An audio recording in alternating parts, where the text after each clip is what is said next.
When you think about the players that went from the NBA, went from high school straight into the NBA in 1996, who were some of those players that stood out to you? Um, Man, you're gonna make me you testing me a little bit because I'm trying to think of the players in that draft. I know Kevin Garnett is in that mix. Yeah, I help you out Um, a little bit. We had AI. well, AI didn't come right out of high school.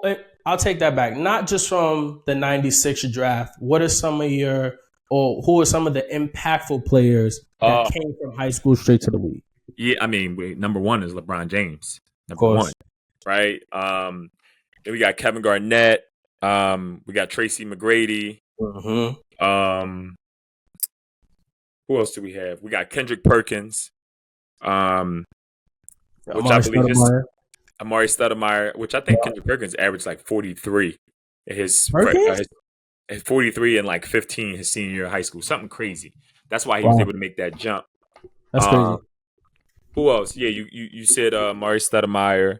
Mm-hmm. Uh, um, We got Moses Malone way back. okay, taking us back in time. Yeah, You forgot Moses, your boy. You forgot your boy Kwame Brown. Kwame. Um, yeah, Kwame Brown. Shout out to him. Mm-hmm. Yeah, easy. Tread lightly. He'll come find you. Yeah, great say. That's why I'm gonna just leave him. I'm gonna leave that alone. Yeah, I don't want no smoke with that man. But Um, so, I I think that's. Am I? Are we missing anybody? um, there might be a couple, but I feel like that's a solid group that Yeah, help, yeah, yeah, you know, push players in the direction of moving from the high school to the NBA. That put a lot of players that was in college in a tight spot. I really wanted your perspective because as NIL, Oh, wait a minute. How we what doing this? I'm sorry. Kobe Bryant, I Dwight said, Howard, yes, I could have sworn I said Kobe. No, mm-mm. Jermaine O'Neal, Monte Ellis, Tyson Chandler, Andrew ooh, Bynum. Monte Ellis is a good one. Andrew Bynum went from high school. Yep. Josh Okay, Smith, I like him. Rashard I Lewis. love Josh Smith. He's tough. You know what's crazy is a lot of these players that came out of high school. I'm sorry, I know you were going on a point there. Daryl Dawkins. None of these people were a bust. I mean, No, they were nice. they were good. I mean, some might have different reservations about Kwame, but But everybody was nice. listen. We said we was leaving him alone. Oh, right. My bad. Yeah. Correct. So yeah, like they were like it was no miss. It wasn't really too many misses because like Yeah, you had to be him in order to make that to transition. make that jump. Yeah, you had to be him. Yeah, I So think I don't know. Even when you look at people like Kobe, it was amazing to see him take that jump because he put the league on notice. You know, we had those games where it came down to the wire and he shot a few air balls, but there's not a lot of players that had that type of grit to them that would be willing to take that, those type of shots. I just, more importantly, I hate the fact that people, I guess now are like loving and respecting Kobe more now that he's passed than when he was actually here. yeah, They dropped that CNN doc last weekend that passed on CNN. I didn't even get to check it yet, but I don't know if yeah. you got a chance to see it. I didn't see it yet either. Okay. I've been kind of living under a rock a little bit, so I've been missing some stuff in the media. Yeah, I'm gonna need you to tighten up. Yeah, yeah, yeah. That's the nature, man. When you out here serving athletes, sometimes I don't have time to be. I can't keep up with everything, so I'm gonna definitely tap in though, for sure. Yeah, that's fair. I can't really beat you up too much though because like I have my mic on mute for an hour and change, and you know Yeah, that. that was crazy work. That was definitely crazy work. Yeah, so like I know you probably gonna report me to HR, but I take that on the chin. That's really what I was trying to focus around. The players that were leaving high school and going to the NBA. How do you feel that correlates now with players that didn't get paid from NIL and now they're seeing younger players getting paid? I mean, well, they paved the way, right? I think from a marketability perspective, most of those players that we just named would have been big figures when it comes to the NIL space, right? Because their marketability all and that was with limited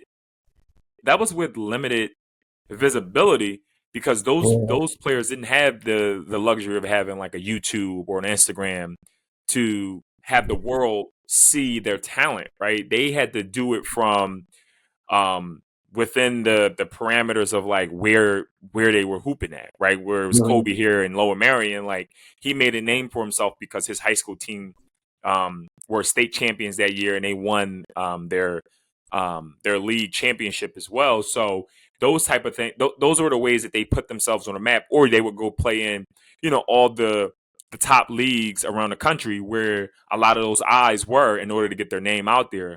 And so I could only imagine if they had access to the resources that today's athletes have access to, um, they would, man, the figures that those guys would have garnered would have been like astronomical numbers. So Yeah. I think they definitely paved the way. They definitely paved the way for today's athletes.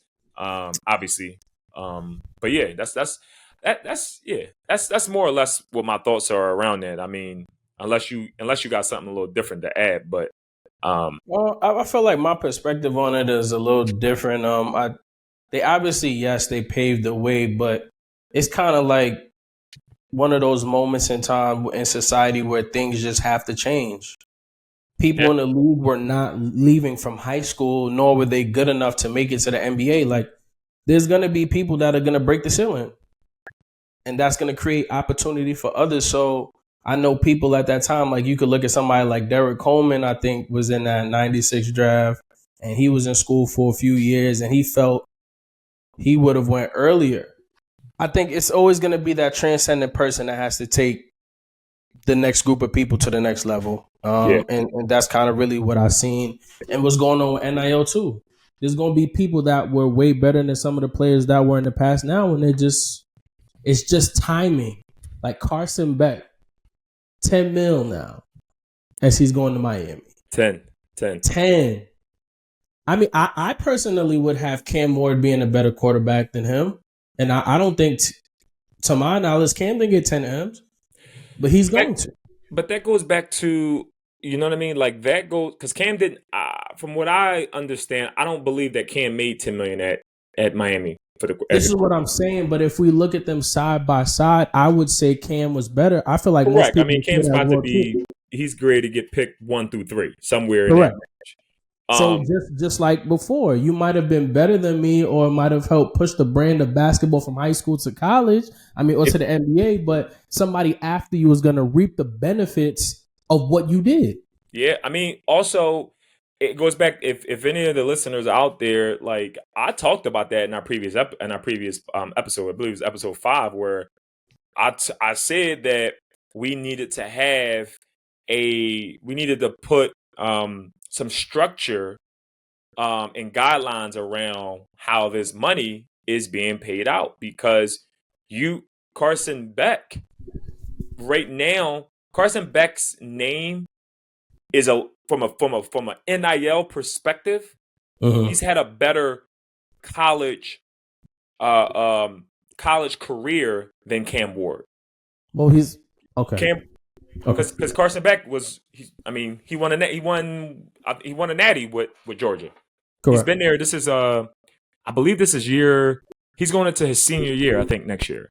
I think he's been around. I feel like he's been in school so much longer than that. Yeah, yeah, let me see. I want to because I like to make I like to fact check myself on stuff like that. Please. Especially I mean he's 22 years old, so he has it's to time. have been.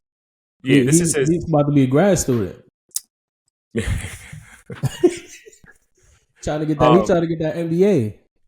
So yeah, he won the national championship remember Georgia won back to back, and he got that COVID year, so that's why he's able to play because he's right. Yeah, so they get a lot of people. So to his defense, he's good.